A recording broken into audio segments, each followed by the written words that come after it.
তো hello everyone, আমি TikTok কিংবা ফেসবুকে ঢুকলেই দেখতে পারি অনেকে বলতেছে 2026 সালের পর সৌদি আরবের পরিস্থিতি এরকম হয়ে যাইব, মানুষ কাম পাইব না, কিংবা অনেক ধরনের বিপদে পড়বো, এই দেশে আইসা কাগজপাতি থাকবে না।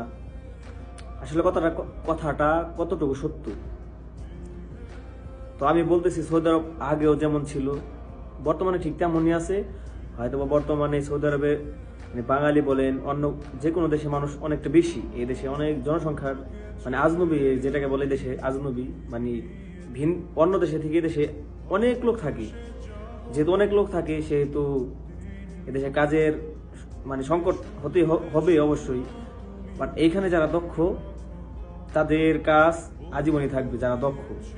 আর বিশেষ করে যারা এই দেশে আসার পর ভাষাটা দ্রুত শিখা যায়, আরবি ভাষাটা শিখে যায়, তাদের জন্য এই দেশে কোনো সমস্যা নাই আমি মনে করি। যেটা যারা কাজ জানে, আর তারপরেও কিছু কিছু ব্যক্তি আছে যারা অনেক চালাক চতুর, সুন্দরভাবে চলতে পারে, তো তাদের জন্য এই দেশ আমি মনে করি আগেও যেমন ছিল এখনো তেমনই আছে। ঠিক আছে, আমি তো আজকে প্রায় 4 বছর হয়ে গেছে আছি। আমি প্রায় 2-3 বার মালিক চেঞ্জ করছি। অনেকে তো আছে বাংলাদেশ থেকে আসার পরই অবৈধ, কাগজপাতি থাকে না। বাট আমি 2-3 বার মালিক চেঞ্জ করে আসছি অলরেডি, 2-3 বার বাংলাদেশে গিয়ে ঘুরে আসছি।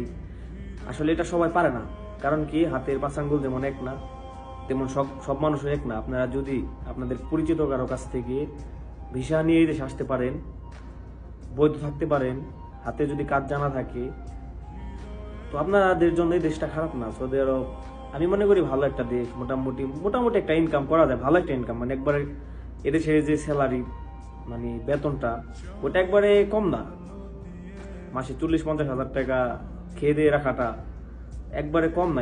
এটা মোটামুটি চলে। আর যাদের কপাল ভালো, তারা তো মাসে 1 লাখ টাকা ইনকাম করতেছে, 1,20,000 30,000।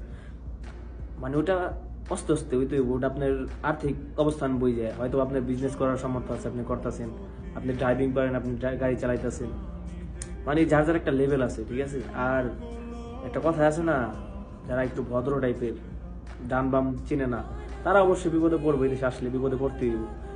যারা একটু বেন্ট আছে মাথার, হয়তো তারা এই দেশে টিকে থাকতে পারবো আর টাকা কামাইতে পারবো, তাদের জন্য সৌদি আরব আহামরি তেমন কিছু না। এই দেশটা একবার খারাপ না, ভালো আইন কানুন সব দিক দিয়ে ঠিক আছে। তো আমি বলি আমার মতামতে, সৌদি আরব আগেও যেমন ছিল এখনো তেমন আছে। হয়তো আগে কাজের চাহিদা বেশি ছিল, মানুষ কম ছিল, আর এখন কাজের চাহিদা কম, মানুষ বেশি।